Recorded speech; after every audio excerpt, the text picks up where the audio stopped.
welcome back. You know, one thing I was wondering for a while off screen while I was doing stuff to catch back to where I was in the game was, this game does something that I find annoying when lots of games do it. Man, why is there an enemy all the way up there? I usually find it to feel really bad when a game's double jump is smaller to a noticeable degree than your single jump. And this game really does do that, except for the crazy double jump you get from jumping off of a wall. Okay, I haven't had something with an actual gameplay mechanic in a while.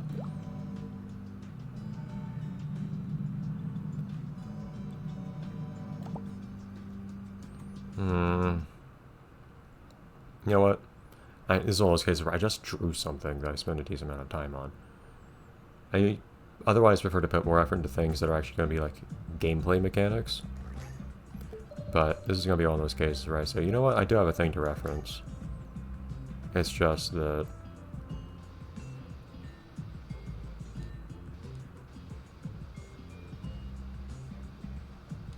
I'm going to use a simpler thing. Not the first time I've referenced this particular thing, unfortunately, but it's not a bad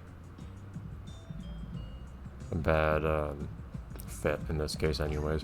What I would have considered doing, especially since my mind is on blinks now, would have been those balloons in the first Blinks game that you can grab onto and float around with.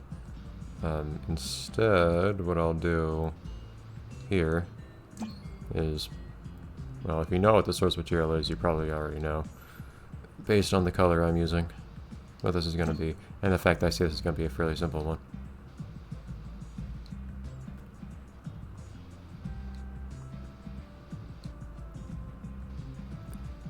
But it is nice to reference things that aren't just the usual suspects. Here's also why I heavily considered referencing something other than blanks with that flag, but it was just too perfect. The Times Square thing, since I had already compared the place to Times Square. And the other reference was a little too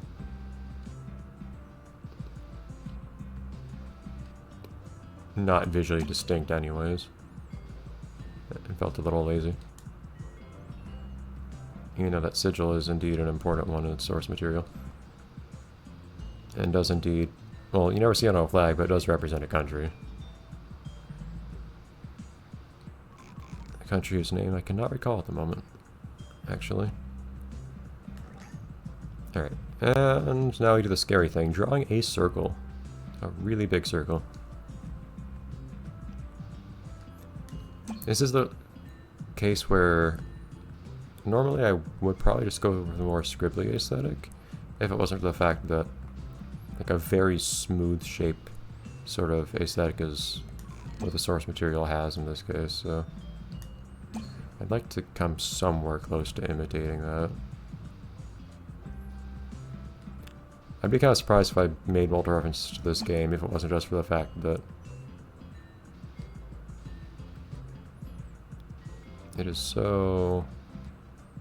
its aesthetic is so simplistic that it's just something I can reach out to when I really want to draw something simple. But in this case it actually works really well because this is a thing straight from the game I'm drawing. So I've mentioned a few times, and anyone who's been watching these Drawn to Life videos is probably well aware at this point that I tend to like to not say what I'm drawing until sometime partway through. But there have been a couple of things I've drawn where I just haven't mentioned what they are. Usually, well, I think every time I've drawn something where I didn't say what it is, it was something that wasn't actually from a game on this channel. And even if it was just a game that I hadn't played yet that I was going to play soon. I'm sure why it is that I do that, to be honest.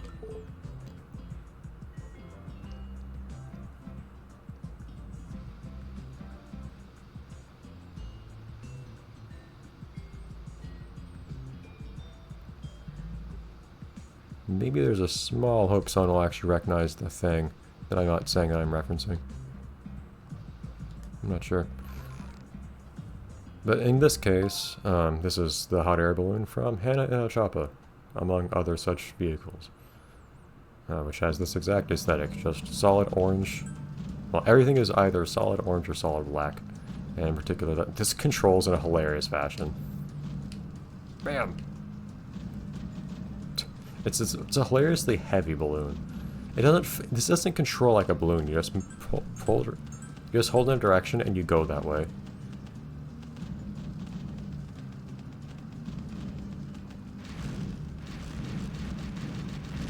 Oh jeez. Okay, this is ridiculous. This is. I don't have any word for this other than crew. You just move around and then you point somewhere and you just shoot at whatever rate you want to fire at. This is hilarious. It seems really consistent how quickly you move. I don't understand why that is.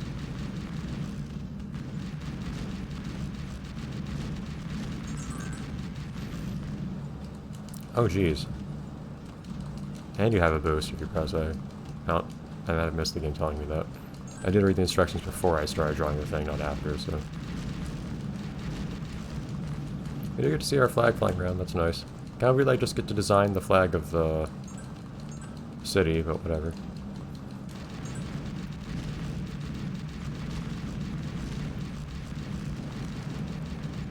I will say that this game, despite having aesthetics that I like in some places, like things do look fairly nice in this game, I will say.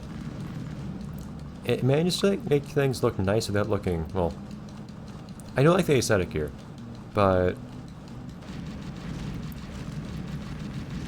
you never get any kind of like, I guess because everything tends to look the same in a given region, you never get any kind of like environmental storytelling or anything like that, which I do miss a bit. Not that you had a lot of that in the other Drawn to Life games either, but for instance, it was mentioned at one point that and at the very least, the DS version of this game, you, towards the very end of the game, found some stained glass that actually depicted things on it, which, I mean, it was a comparison that I drew myself. Whereas the stained glass in this game, it's like there's stained glass, but it doesn't have anything on it. Like, there's no design on it, which is kind of a weird thing to do. No, I'm dead now, that's okay. And that stuff wasn't an instant kill anywhere else.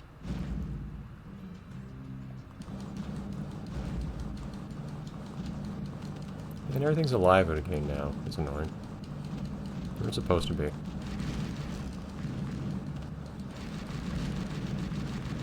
Oh wait. This is kind of a funny contrast to Hanna and Choppa too, because this... Actually, the balloon was pretty hardy in Hanna and Choppa, despite what you might expect.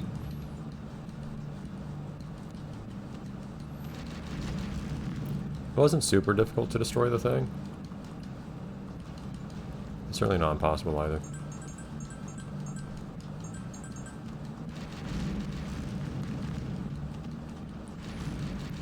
Not sure which way to go to progress here, honestly, because that's a checkpoint at least.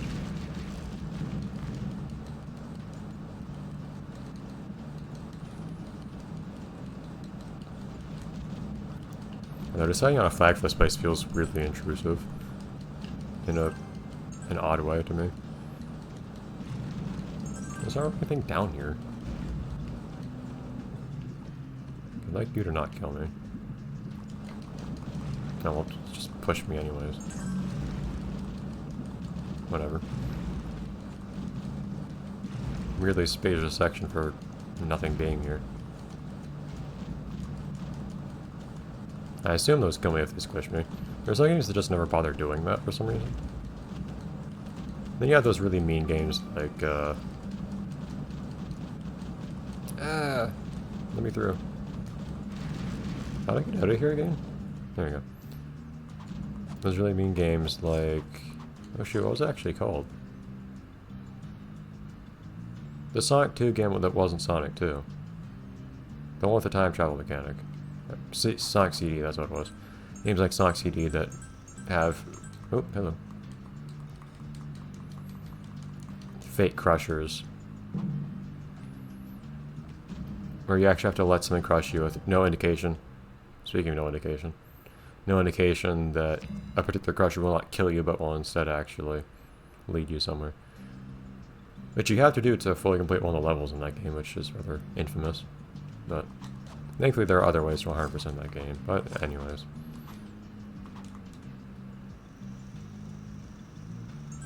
Hello, stained glass. I was criticizing you earlier. This clock does not look okay to me. Okay, I will give Joey credit for being here to begin with this time. Doesn't mean I'm going to acknowledge him.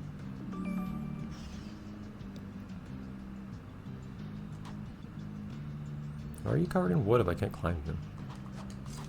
I can climb one side.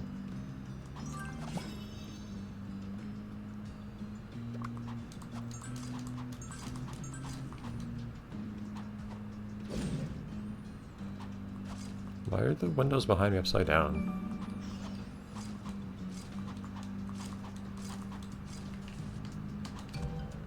I feel like I was not really getting benched there, but I was jumping, so I don't know.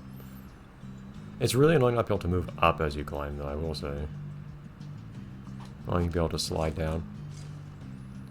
Oh well.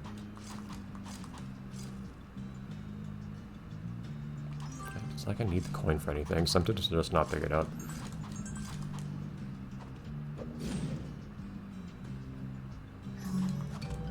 I mean, I broke even.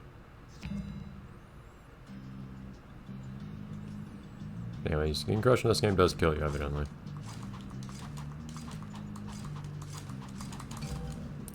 Wanted to find out if you could do that or not. I feel like if you're actually fast, you could, but with it's very tight timing, but very close. But oh well, I messed up the rhythm at the end. This is one of those cases where rushing makes you lose more time overall, though. Come on.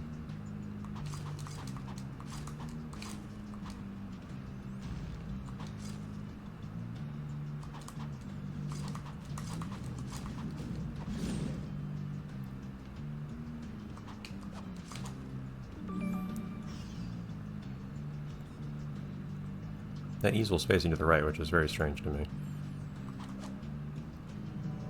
Ah. Oh, that's weird. You actually have to draw these from... That's odd. That's a really weird way of doing this. I mean, if I hadn't already drawn this, I would draw the mother computer from Blinks 2 or 1. It's the same computer in both games. But in this game, I don't really want to do that. I don't know if I have any. You know what? I feel like this is a reference to something somewhere somehow. In fact, I have a slight feeling for something this could be a reference to, but I don't have enough. I can't draw enough stuff on this thing. I don't have enough control visually to actually make this be the thing that I am referencing if I am referencing something. But either way. I'll do a silly little...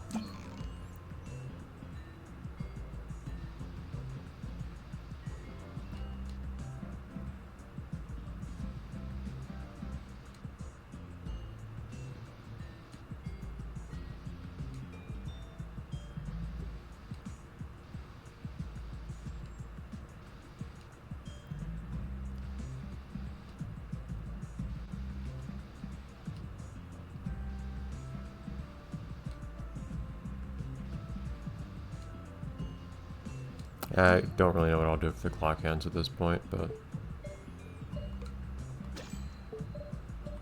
I could have context for what I'm doing right now if it was for the fact that I just refused to talk to Joey first. But I can't let Joey get the illusion that I need him more than he needs me. And I'd rather he not need me, but...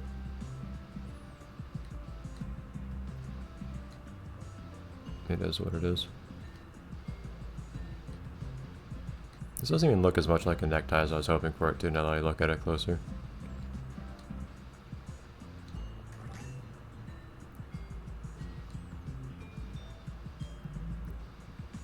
I think part of it's the tip not going to a very good point.